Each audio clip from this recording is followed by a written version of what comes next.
In case of emergency, this is the plenary hall exit plan. For guests situated at the rostrum, the nearest exits are at the north and south rostrum.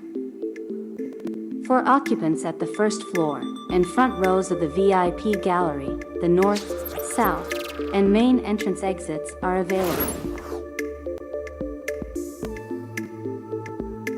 For occupants at the VIP gallery, the main entrance and north and south VIP exits are available.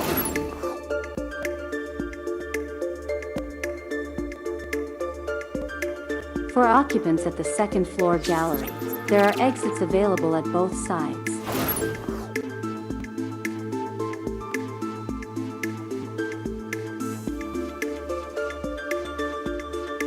For occupants at the third floor gallery, there are available exits at the east and west sides.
The session is now called to order.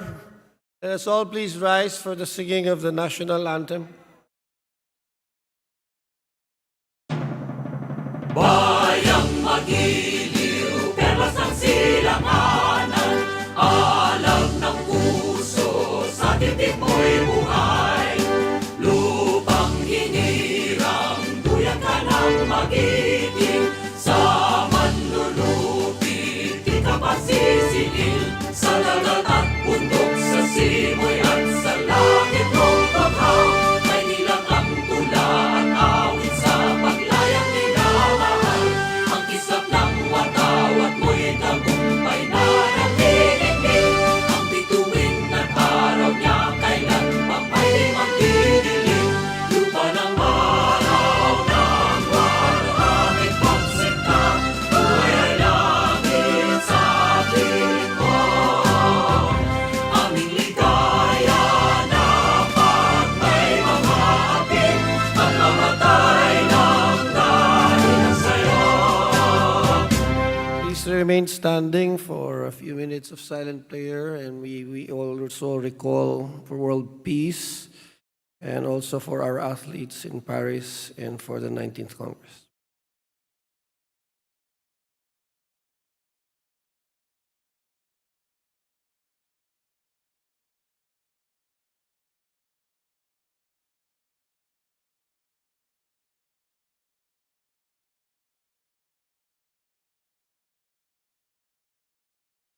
You may take your seats. Majority Leader, Mr. Speaker, I move that we call the roll of members. the Secretariat is hereby asked to call the roll of members. Roll call of members. Honorable Representatives Abalos, Abante, Abunda, Acharon, Asidre, Acop, Adyong, Advincula, Agaraw, Alba, Albano, Almario, Almonte, Alonte, Alvarez Jose, Alvarez Mercedes, Alvarez Pantaleon, Amante, Amatong, Angara, Aquino, Aquino Magsaysay, Arbison, Arenas, Arrogancia, Asistio, Ataide, Omentado, Balindong, Barba, Barbers, Baronda, Pascug, Bautista, Bautista Lim, Benitez, Bernos, Billones, Peron, Bolilia, Bondok, Mongalon, Bordado, Cosita, Briones, Rosas, Buhain, Bulot Begtang, Bustos, Cabredo, Cagas,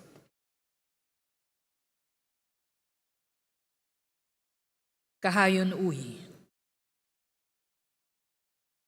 Calderon, Calixto, Campos, Kawagdan, Cardema, Cari, Castro Franz, Castro Jean, Celeste, Chan, Chato, Chua, Chungalaw, Ko Angelica Natasha, Ko Elizalde, Ko Pilar, Ko Juanco Jaime Eduardo Mark, Juanco Mark, Colada, Coliantes, Corvera, Cruz Ambrosio, Cruz Ricardo, Hua, Quaresma, Dagook, Dalipe, Dalog, Dayanghirang, Daza, De Jesus, De Venecia, Defensor, Del Mar, De Los Santos, Dimaporo Muhammad Khalid, Dimaporo City Amina, Dionisio, Domingo, Duavit, Duhali, Duterte, D. Faustino Ino, D. Faustino Michael Carlos, P. Ian Paul, Ecleo, Emano, Enverga, Escudero,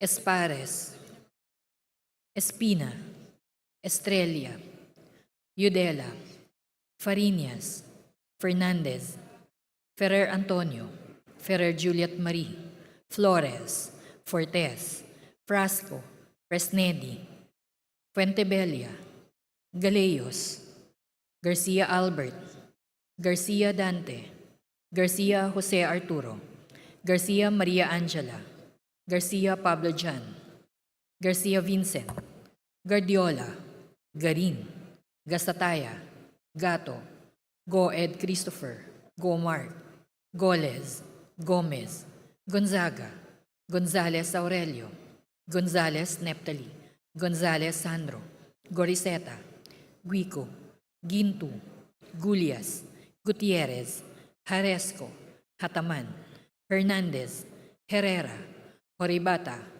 Javier, Ko Olga, Ko Ricardo, Ko Wilton, Konghun, Labad-Labad, Lacson, Lacson Noel, Lagman, Lagon Daphne, Lagon Sani, Lara, Lazatin, Lee, Legarda, Libanan, Limkaychong, Loyola, Luistro, Lumayag, Makapagal Arroyo, Maceda, Madrona, Magsino, Malapitan, Mangawang, Manikis, Manuel, Maranyon, Marcoleta, Marcos, Mariano Hernandez, Marinio, Marquez, Martinez, Mastura, Matibag, Matugas, Mendoza, Mercado, Mercado Revilla, Miguel, Momo, Morden, Nava, Nisay, Nograles Juan Fidel Felipe, Nograles Margarita, Nolasco, Uwaminal, Olaso, Olivares, Ongjuan, Ordanes, Ortega, Uano Dizon, Padiernos, Paduano, Paglas, Palma, Panaligan,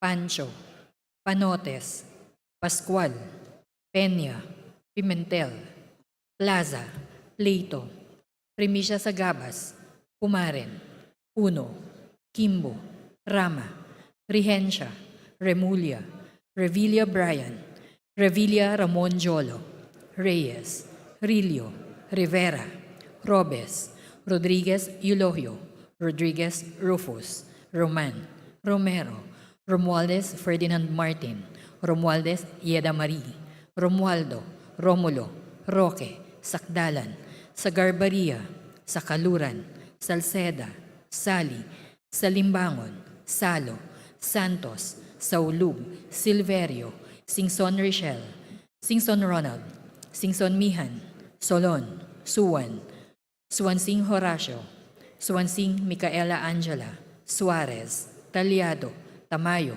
Tambunting, Tan Joseph, Tan Keith Micah, Tan Reynolds Michael, Tan Samir, Tan Stephen James, Tan Tambut, Tan Chay, Tan Huatco, Tariela, Teodoro, Teves, Tiangco, Tieng, Tolentino, Tulfo Irwin, Tulfo Jocelyn, Tulfo Ralph Wendell, Tupas, Tutor, T, Umali, Unabia, Ungab, Uy, Valeriano, Valmayor, Vargas, Vargas Alfonso, Velasco, Veloso Tuazon, Vergara, Verzosa, Villa, Villafuerte Luis Raymond, Villafuerte Miguel Luis, Villanueva, Villar, Villaraza Suarez, Villarica, Violago, Yamsuan, Yap Christiantel, Yap Christopherson, Yap Edvic, Yap Eric, Yu Divina Grace,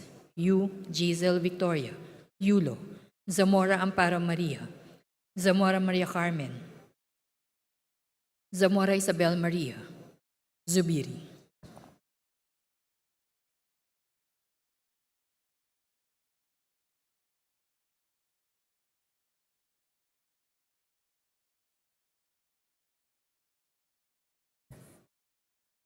Mr. Speaker, the roll call shows that 190 members responded to the call.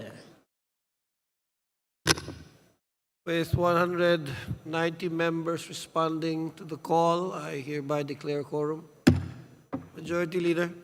Mr. Speaker, I move that we defer approval of the journal of the previous session. So move, Mr. Speaker. Right. Is there an objection? Hearing none, the approval of the journal is hereby. Mr. Speaker, I move that we now proceed with the reference of business, and for this purpose, may I request that the Secretary General be directed to read the title of the bills and resolutions on first reading, as well as communications and community pros. Are there any objections? The chair hears none. The Secretary General is hereby directed to do the reference of business. Reference of business, bills on first reading.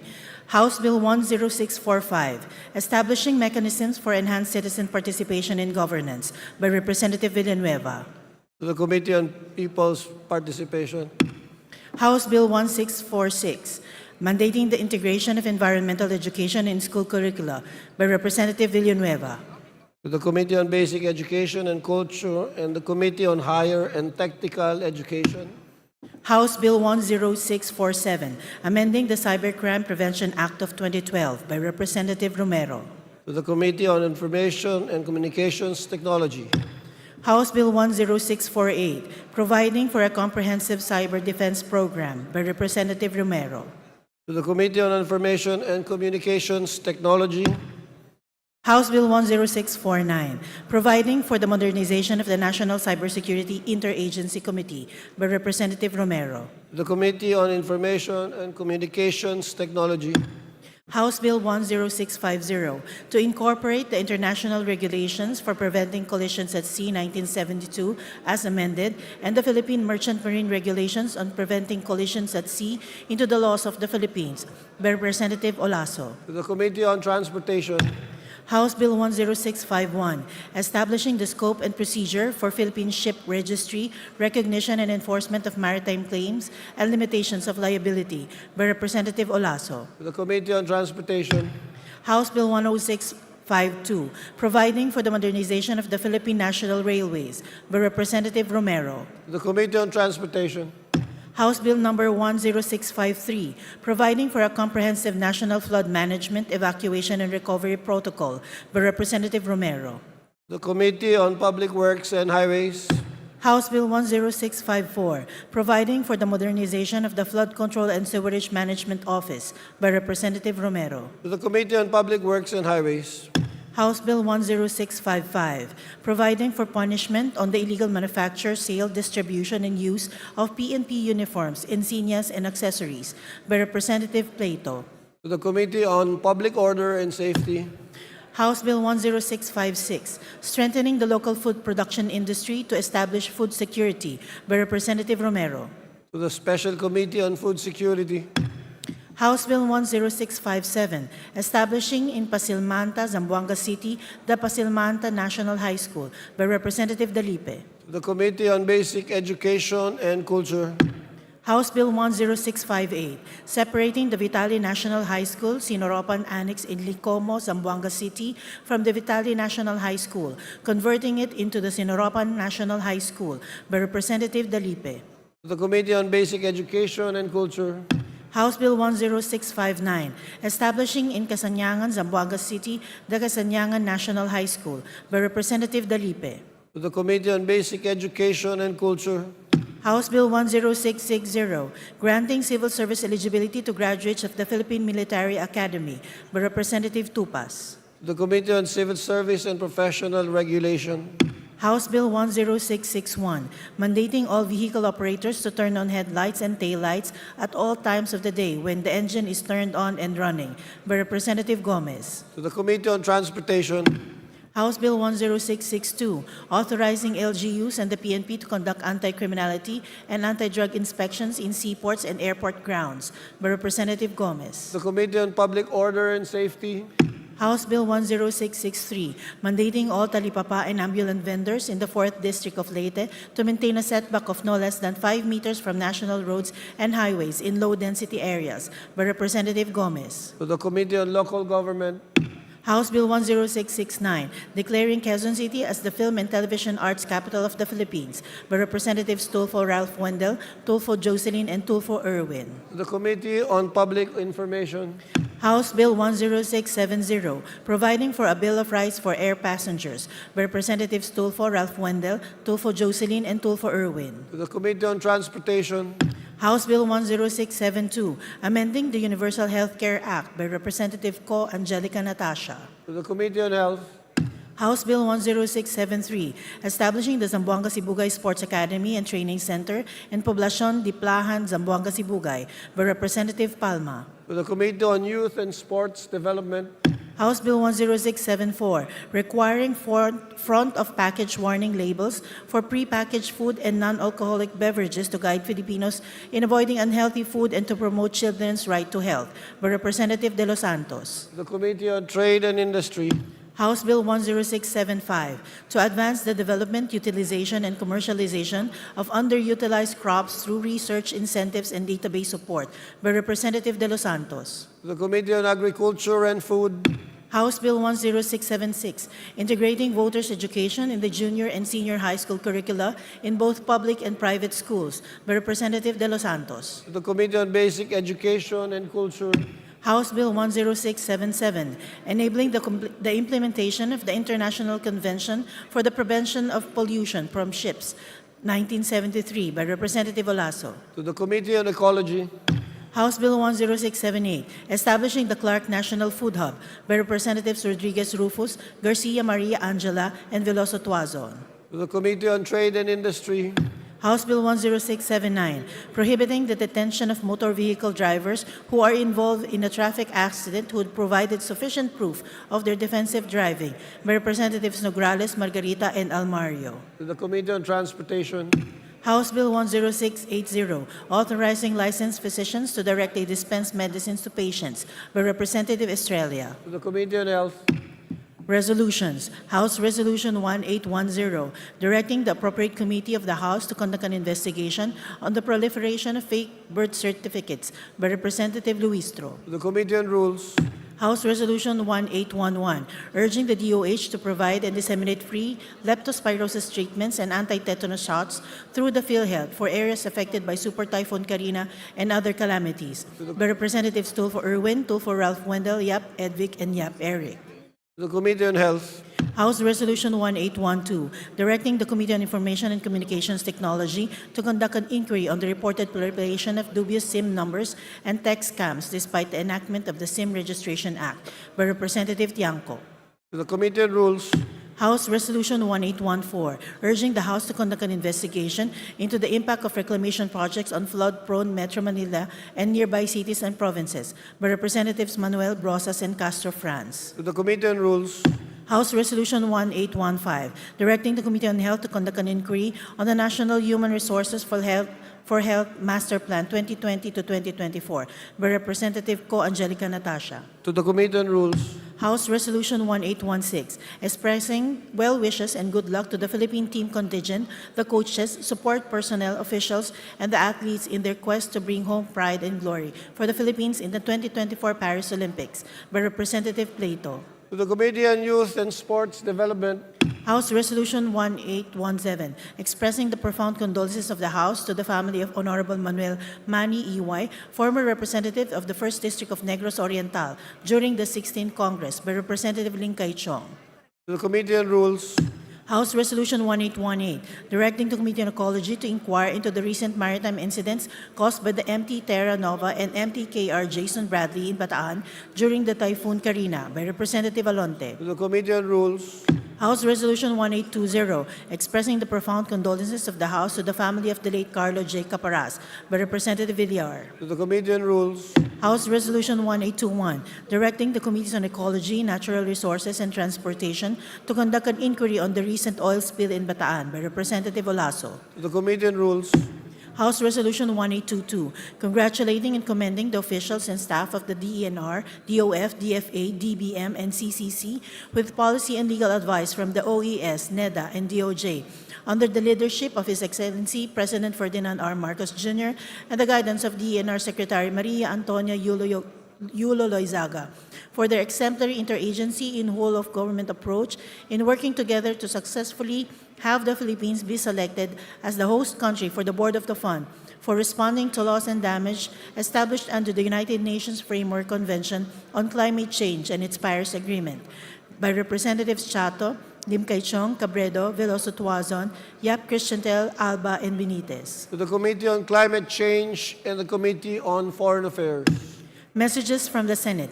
Message dated July 23, 2024, informing the House of Representatives that on even date, the Senate passed Senate Bill 2457, discontinuing the use of mother tongue as a medium of instruction from kindergarten to grade 3, providing for its optional implementation in monolingual classes, in which it requests the concurrence of the House of Representatives. The Committee on Basic Education and Culture. Message dated July 29, 2024, informing the House that on even 8, the Senate passed Senate Bill 2555, amending the Motorcycle Crime Prevention Act, in which it requires the concurrence of the House of Representatives. The Committee on Transportation. Message dated July 29, 2024, informing the House that on even 8, the Senate approved the Conference Committee report on the disagreeing provisions of Senate Bill 2528 and House Bill 4122, imposing value-added tax in digital transactions in the Philippines. To the Committee on Rules. Communications. Letter dated May 10, 2024 of the BIR Commissioner submitting to the House of Representatives copies of certain financial accountability reports. To the Committee on Ways and Means. Letter dated May 14, 2024 of the Presidential Advisor on Legislative Affairs and Head, PLLO, submitting to the House a copy of their quarterly fiscal report of operations as of March 31, 2024. The Committee on Appropriations. Letter dated May 14, 2024 of the Presidential Advisor on Peace, Reconciliation, and Unity, submitting to the House a copy of their accomplishment report for the month of April 2024. To the Special Committee on Peace, Reconciliation, and Unity. Letter dated May 20, 2024 of the Executive Director for DOLE National Wages and Productivity Commission, informing the House that a copy of their fiscal and financial accomplishments reports for the first quarter of 2024 has been submitted through the DBM-URS and uploaded in an NWPC's Transparency Seal. To the Committee on Labor and Employment. Letters dated May 29 and June 3, 2024 of the Bank Officer 6, BSP, Office of the General Counsel and Legal Services, transmitting to the House duly certified copies of certain BSP issuances. The Committee on Banks and Financial Intermediaries. Various communications submitted to the House of Representatives by officials of the several local government units relative to their posting and reporting requirements of the fund utilization and status of program project implementation of the Local Government Support Fund, as attested by their respective local chief executives. To the Committee on Appropriations. Committee reports. Committee Report 1149, submitted by the Committee on Justice on House Bill 10691. Committee Report 1150, submitted by the Committee on Youth and Sports and Development on House Resolution 1819. Committee Report 1151, submitted by the Committee on Legislative Franchises on House Bill 10698. The aforementioned committee reports are all referred to the Committee on Rules. Majority Floor Leader. Mr. Speaker, may we acknowledge and welcome to the House of Representatives the guest of Representative Munir Arbison Jr. of the 2nd District of Sulu. We have the Armed Forces of the Philippines Assistant Chief in Policy Studies Division, Office of Strategic Studies, Major Irvin Samulde Hibaler. To the guests of Representative of the 2nd District of Cebu, Representative Munir Arbison Jr., Major Irvin Samulde Hibaler, Assistant Chief in Policy Studies Division, Office of Strategic Studies, AFP, we welcome you to the House of Representatives. Majority Leader. Mr. Speaker, may we acknowledge and welcome to the House of Representatives the guests of Congressman Salvador Pleito of the 6th District of Bulacan. We have Local Youth Development Officer John Patrick Solis, SK Federation President of Angat Mary Grace Evangelista. From the Local Youth Development Council, we have Joable Youth, Rotaract Club Angat, Partners for Change Marungko, Parish Commission on Youth, 4-H Club Angat Chapter, Boys and Girls Week Delegates. We also have from Angat Bulacan, John Patrick Solis, Mary Grace Evangelista, Pauline Santiago, Alfredo Covero, Ryan Dexter Clemente, Hannah Colleen Sarmiento, Rafael Miguel Flores, Mia Grace Noto, Kathleen J. Lipana, Cholo de Guzman, Regina Ann Payumo, Maria Cristina Calvadores, Mary Joy Madriaga, John Michael Vergara, John Paulo Lorio, Xander Hermono, Venus Perez, Raymond Perez, Pierre Lorenz de Masa, Raha Nisha Cruz, Mariel Mangajas, Isa Maris Cruz, John Zorcel Angelo, Azcueta, Joel Talag, Ariali Bantog, Sofia Andrea Pascual, Ronnie J. Santos, Rona Maria Teresa Santos, Angelica Maria Adriano, Jean Micael Sanchez, Clyde Heruli Avellanoza, Jacob Manalaysay, Joey Bergino, Justine San Pedro, Marjorie San Pedro, Nicole Cruz, Patricia Roberto, Christina Noemi Tolentino, Kenneth San Pedro, Lord John McMayo, Marvin Julian, Rona May Julian, Wyatt Inalem, Ira Rigor, Isa Abueva, Joanna Placido, Carlton Lepaupau, Marpiel De Leon, Rowan Sanchez, Althea Ignacio, Althea Placido, Lian Cruz, Princess Perez Rizi, Bantog, Sofia Bantog, Alexander Hernandez, Alexi Ilagan, Donable Jasmine Almario, Feby Benico, Jesus Villarama, Kenji Garcia, Aistine Vergara, Ariel Cañete, Gian Zafra, J. Beltran, Lady Rabino, Rain Siapco, Arlene De Leon, Diane Santa Maria, Maligaya Jerome Ramos, Marga Idang, Princess Pandapit, and Tanya Sanchez. To the guests of the representative of the 6th District of Bulacan, the Honorable Salvador Pleito Sr., namely John Patrick Solis, the Youth Development Officer, SK President Mary Grace, Local Youth Development Council, Joable Youth, Rotaract Club of Angat, Angat Bulacan, Boys and Girls Week Delegates, 4-H Club Angat Chapter, Parish Commission on Youth, Partners for Change Marungko. We would all like to welcome you in the House of Representatives. Thank you for coming here. Majority Leader. Mr. Speaker, under the calendar of business for the day, I move that we consider House Bill number 10251 as contained in Committee Report 1069, submitted by the Committee on Higher and Technical Education. For this purpose, may I request the Secretary General to read the title of the said measure. Hearing no objection, the chair hears none. The Secretary General is hereby directed to read the title of the bill. House Bill Number 10251, an act allowing for the appointment of faculty, researchers, and administrators with dual citizenship in public higher education institutions, amending for the purpose Section 5, Paragraph 3 of Republic Act Number 9225, otherwise known as the Citizenship, Retention, and Reacquisition Act of 2003. Majority Leader. Mr. Speaker, I move that we open the period of sponsorship and debate. Is there any objection? Hearing none, the period of sponsorship and debate is hereby open. Majority Leader. Mr. Speaker, I move that we recognize the Chairperson of the Committee on Higher and Technical Education, the Honorable Representative Mark Ogo from the Lone District of Baguio City, to sponsor the measure. The Lone District of Baguio City Representative, Representative Mark Go, is hereby recognized. Thank you. Thank you very much, Mr. Speaker, my dear colleagues, our friends, ladies and gentlemen, magandang hapon po sa inyo lahat.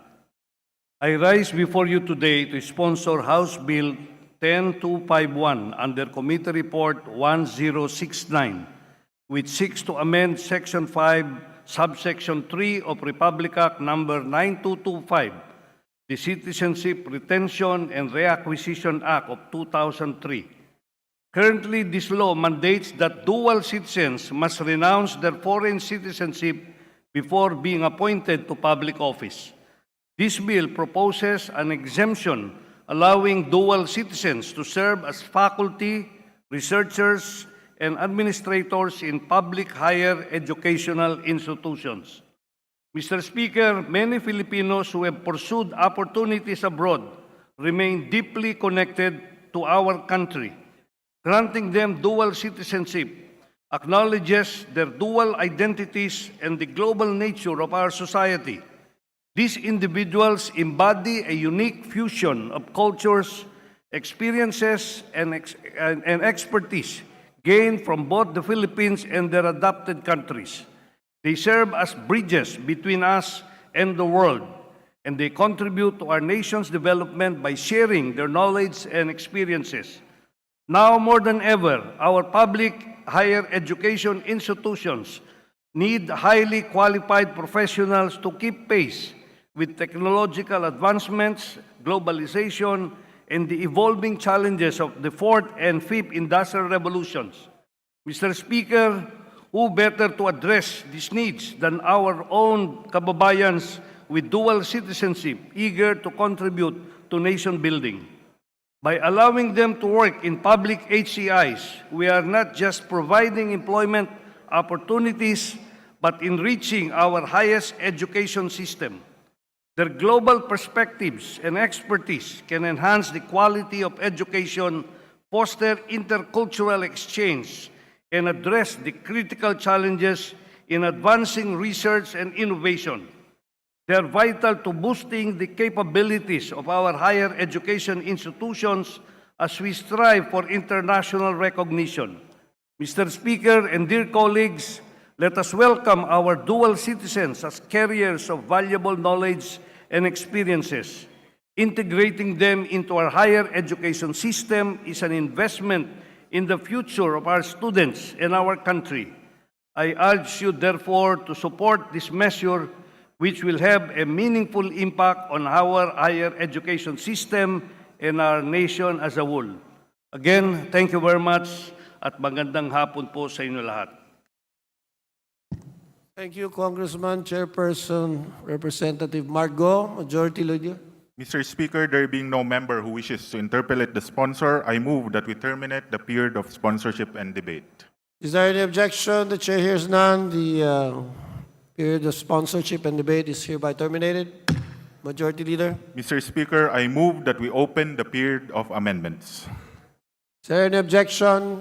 Chair hears none. The period of amendments is hereby open. Majority Leader. Mr. Speaker, there being no committee or individual amendments, I move that we terminate the period of amendments. Is there any objection? Hearing none, the period of amendments are hereby closed.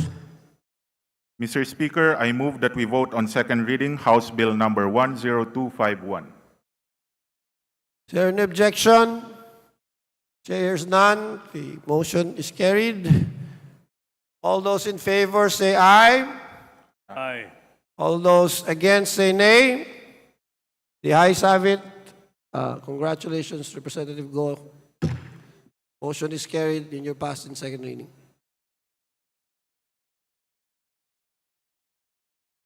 Majority Leader. Mr. Speaker, under the calendar of business for the day, I move that we consider House Bill number 10403 as contained in Committee Report 1072, submitted by the Committee on Higher and Technical Education. May I request the Secretary General to read the title of the said bill. Is there any objection? Hearing none, the Secretary General is hereby asked to read the title of House Bill number 10403. House Bill number 10403, an act declaring the Philippine State College of Aeronautics as a national professional institution for aviation, renaming it as the National Aviation Academy of the Philippines, and appropriating funds therefore. Majority Leader. Mr. Speaker, I move that we open the period of sponsorship and debate. Is there an objection? Hearing none, the sponsorship and debate is hereby open. Mr. Speaker, I move that we recognize the Honorable Representative Mark Ogo from Lone District of Baguio City to sponsor the measure. The Congressman and Lone Representative of Baguio, Mark Go, is again recognized. Thank you very much, Mr. Speaker. Again, good afternoon, Mr. Speaker and my dear colleagues. It is my honor to sponsor House Bill number 10403 under Committee Report 1072, which declares the Philippine State College of Aeronautics as the National Professional Institution for Aviation and renaming it as the National Aviation Academy of the Philippines. Mr. Speaker, the bill also seeks to further strengthen the aviation curricula of PhilSCA by renaming it as NAAP and offering programs consistent with the standards set forth by the world's leading institutions of aviation learning, as well as to establish, maintain, and support a complete, adequate, and integrated aviation education and training system. Likewise, Mr. Speaker, it aims to provide world-class academic and professional training to young Filipinos in aviation and related fields. At present, Mr. Speaker, PhilSCA is the premier government professional institution in the country, offering programs in aeronautics and aviation-related education, and is also the only institution in the Philippines that offers master's degree and doctorate programs in aeronautics, education, and management. The college was recognized by the Professional Regulation Commission as the #1 aeronautical school in the country as it topped the aeronautic engineering licensure examinations from 2004 until this October of 2012. In 2021, the college has produced 43 new aeronautical engineers, with 5 examinees landing in the top 10 of the licensure examination. Its BS Air Transportation, Aircraft Maintenance, and Aviation Electronics Technology graduates are also worth mentioning as they are consistent performers in the Civil Aviation Authority of the Philippines rating examinations. Under this proposed law, Mr. Speaker, the National Aviation Academy of the Philippines is mandated to develop and design academic offerings and degrees in consonance with the Philippine Qualifications Framework and with that of the CAAP's latest civil aviation regulations. It also shall intensify innovative professional skills as well as technological research and development in aviation in collaboration with the Philippine Air Force and other attached agencies of the Department of Transportation, particularly the CAAP, and the Philippine Space Agency. The National Aviation Academy of the Philippines shall also ensure that all programs and their total enrollment are in aviation courses and related fields, and therefore shall discontinue the offering of programs not allied with aviation and related fields. In addition, it shall accelerate faculty development and training programs in aviation and related fields.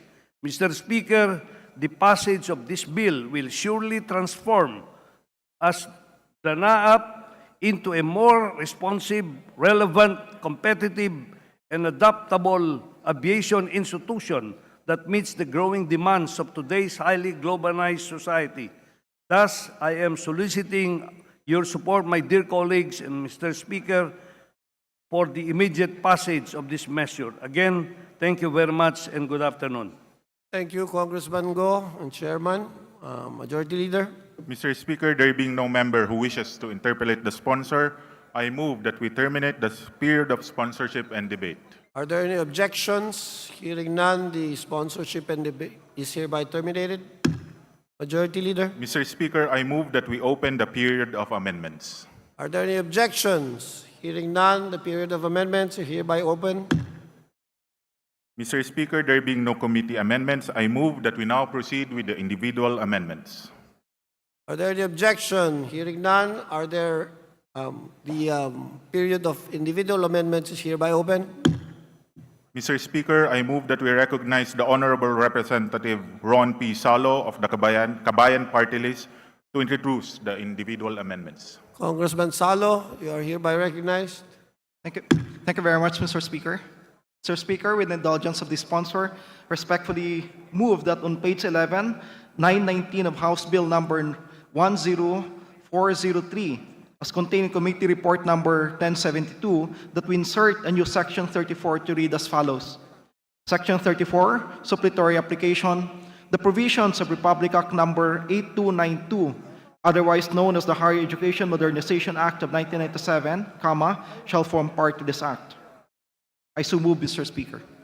Does the gentleman oppose the amendment and accept Yes, I accept, Mr. Speaker. on the part of the majority? Mr. Speaker, I move that we approve the amendments. And the chair here, is there any objection? The chair hears none, the amendments are hereby approved. Mr. Speaker, consequently, I move that sections 34 to 39 of House Bill number 10403, as contained Committee Report number 1072, be renumbered accordingly as sections 35 to 40. I so move, Mr. Speaker. Does the sponsor accept? I accept, Mr. Speaker. What does the majority say? Mr. Speaker, I move that we approve the amendments. Is there any objection on the part of the House? The chair hears none, the amendment is hereby approved. Thank you very much, Congressman Mr. Speaker. There's no more proposed amendments. Salo? Thank you very much. Majority Leader. Mr. Speaker, there being no member who wishes to introduce individual amendments, I move that we terminate the period of amendments. Is there any objection? Hearing none, the period of individual amendments is hereby closed. Majority Leader. Mr. Speaker, I move that we vote on second reading House Bill number 10403. There is a motion to approve House Bill number 10403. All those on second reading, all those in favor say aye. Aye. All those against say nay. The ayes have it. House Bill number 10403 is hereby approved on second reading. Congratulations, Chairman Go. Majority Leader. Mr. Speaker, before we proceed, may we recognize the guests of the Honorable Eric Go Yap from the Lone District of Benguet. Here with us today are from the Municipality of La Trinidad, Benguet, Vice Mayor Roderick Awingan, Councilor Jason Dangwa, Councilor Teddy Walang, Councilor Guillermo Galwan, Councilor Belmer Ellis, Councilor John Botiway, Councilor Bartolome Baldas Jr., Councilor Henry Kipas, Councilor Frederick Guzman of the Sangguniang Kabataan Federation, Councilor Juni Purok of the Association of Barangay Captains, and Councilor Richard Waknisen, the Indigenous People Mandatory Representative. To the guests of the lone representative of Benguet, the Honorable Eric Goyap, we all welcome you to the House of Representatives. Thank you for coming. Majority Leader. Mr. Speaker, may we acknowledge and welcome to the House of Representatives the guests of Honorable Representative Michael Romero of the One Pacman Party List. We have guests who are members of the 11th Air Force Group Reserve. The following are Lieutenant Colonel Roldan Vargas, Major Raimundo Villaraza, Major Oliver Ferrer, Major Eric de Maculangan, First Lieutenant Arthur Pareja, First Lieutenant Romeo Horda, First Lieutenant Ciriaco Hervasio Jr., Second Lieutenant Arque de Antos, Second Lieutenant Hurume Bato, Master Sergeant Arthur Angeles, Master Sergeant Norita de Guzman, Master Sergeant Juan Andrade, Staff Sergeant Merlin Balite, Staff Sergeant Rick Ada, Staff Sergeant Eduardo Rosanto, Staff Sergeant Michelle Diana Apostol, Sergeant Alexander Frederick Yalong, Sergeant Immaculate Concepcion Locardo, Sergeant Christian Sotelo, Sergeant Roy Roberto Gascon, Sergeant Caril Gabaysen, Sergeant Clean Kunag, Sergeant Mark Christian Panelo, Sergeant Rio Lingo, Sergeant Raymond Francis Dominic Torrente, Sergeant Mary Elaine Lacon, Sergeant Edwin Baclua, Airwoman First Class Myra Lazarte, Airman Second Class Zaldi Roldan, Airwoman Second Class Liza Bautista, Airwoman Second Class Pia Mar Mahinay, Airman Richard Valdez, Airman Leobert Revilla, and Mr. Marvy Espejo. To the guests of the one-man party list representative, Honorable Michael L. Romero, namely the members of the 11th Air Force Group Reserve, we all would like to thank you for your service and we welcome you to the House of Representatives.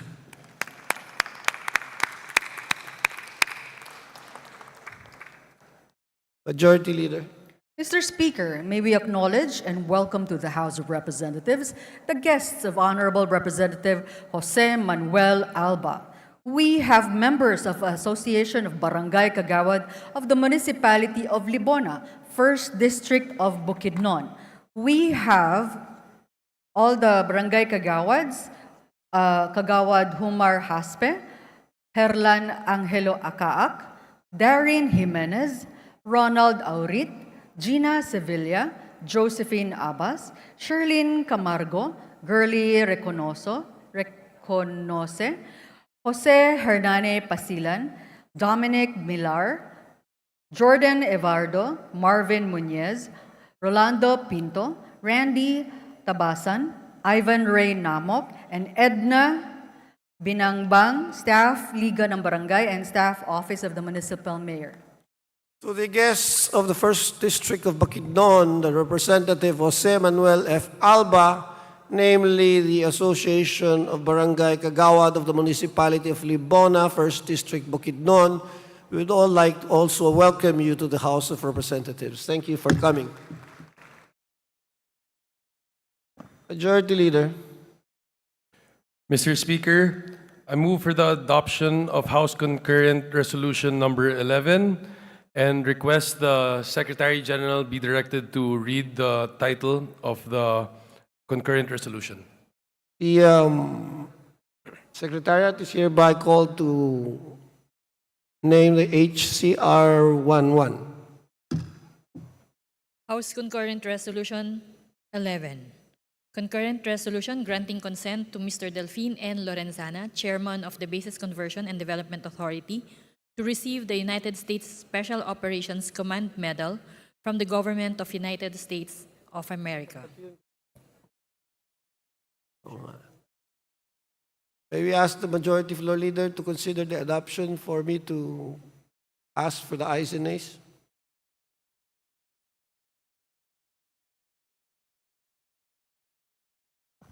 Mr. Speaker, I move that we adopt the resolution. All right. There no objection. We would like, there's a motion to adopt HCR 11. All those in favor say aye. All those against say nay.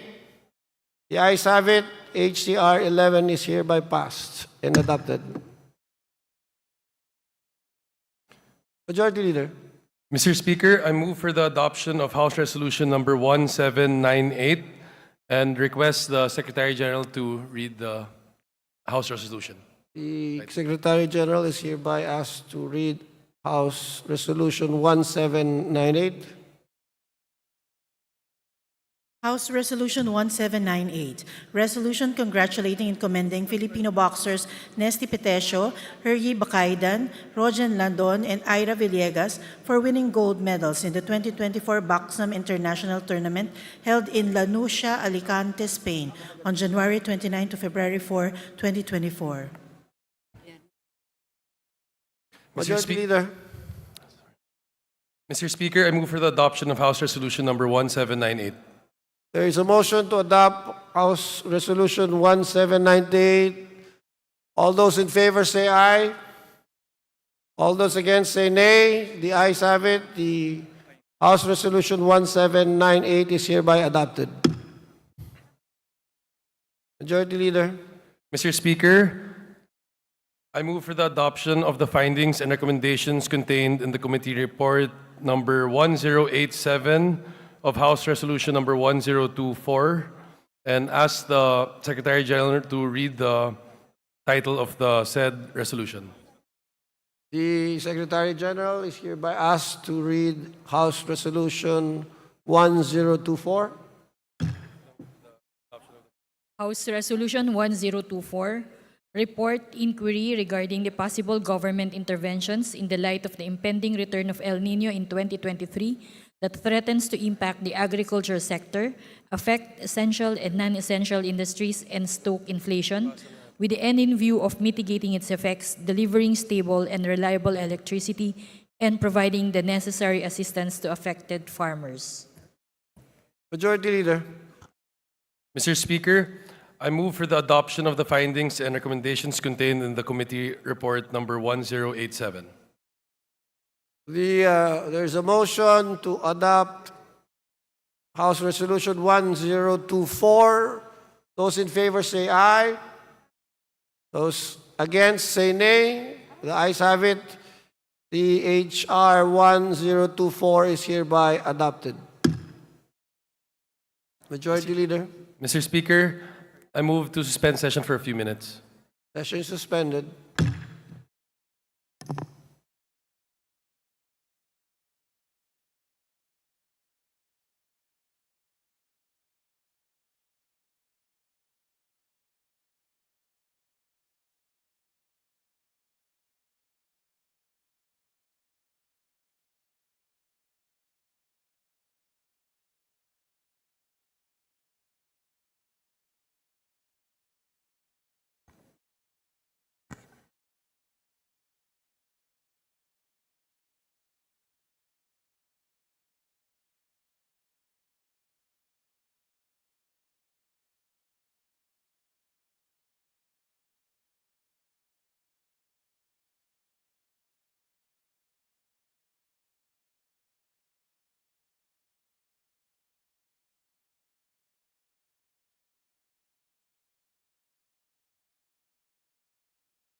Session resumes.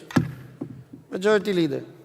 Mr. Speaker, under the calendar of business for Thursday and Friday, I move that we consider House Bill number 10483 contained in Committee Report number 1101, House Bill 10493 under Committee Report number 1105, House Bill number 10618 as contained in Committee Report number 1128, House Bill number 10619, contained in Committee Report number 1129, House Bill number 10620, contained in Committee Report number 1130, House Bill number 10621, contained in Committee Report number 1131, House Bill number 10622, as contained in Committee Report number 1132, House Bill number 10623, as contained in Committee Report number 1133,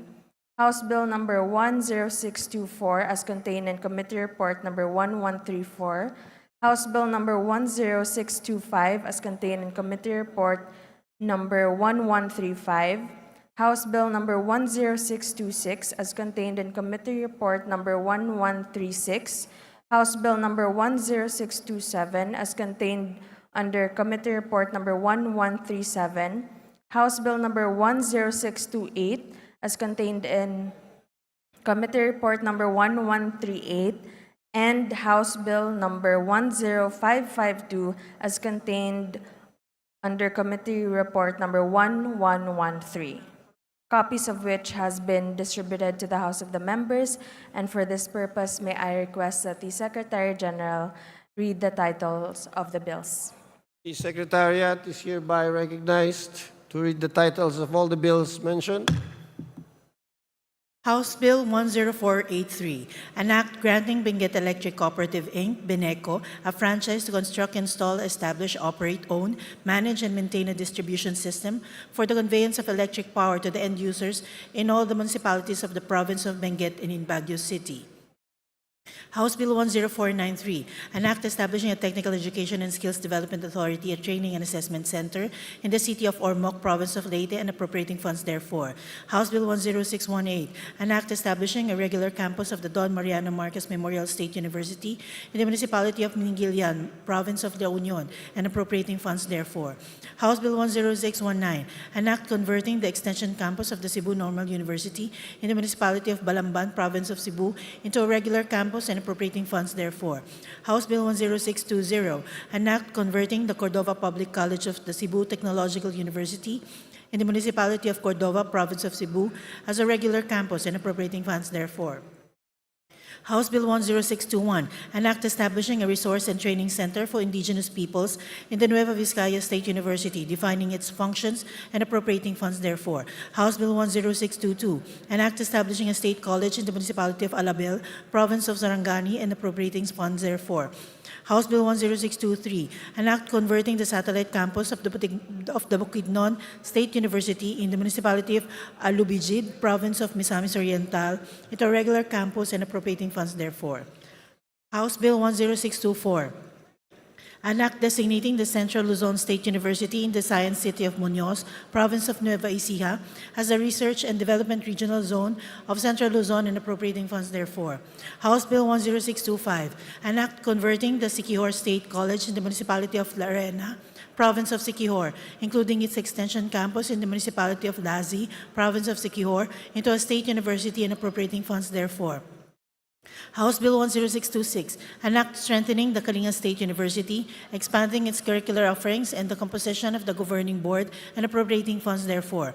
House Bill 10627, an act establishing a technical education and skills development authority, training and assessment center in Paquibato District, 2nd Congressional District of Davao City, and appropriating funds therefor. House Bill 10628, an act establishing a technical education and skills development authority, training and assessment center in Barangay Matubog, Municipality of Camiling, Province of Tarlac, and appropriating funds therefor. House Bill 10552, an act declaring the immediate environs of the La Purísima Concepcion Church, located in the Municipality of Santa Maria, Province of Bulacan, a tourism destination Majority Leader. Mr. Speaker, I move that we open the period of sponsorship and debate. Is there an objection? Hearing none, the period of sponsorship and debate is hereby open. Mr. Speaker, there being no member who wished to interpolate, I move that we terminate the period of sponsorship and debate. Is there an objection? The chair hears none. The sponsorship and debate is hereby terminated. Mr. Speaker, I move that we open the period of amendments. Are there any objections? The chair hears none. The period of amendments is hereby open. Mr. Speaker, there being no individual nor committee amendments, I move that we terminate the period of amendments. Are there any objections? The chair hears none. The period of individual amendments is hereby closed. Majority Leader. Mr. Speaker, I move that we vote on second reading House Bills number 10483, 10493, 10618, 10619, 10620, 10621, 10622, 10623, 10624, 10625, 10626, 10627, 10628, and 10552. There is an omnibus motion to approve on second reading House Bill number 10483, 10493, 10618, 10619, 10620, 10621, 10622, 10623, 10624, 10625, 10626, 10627, 10628, and 10552 on second reading. Those in favor, please say aye. Those against, say nay. The ayes have it.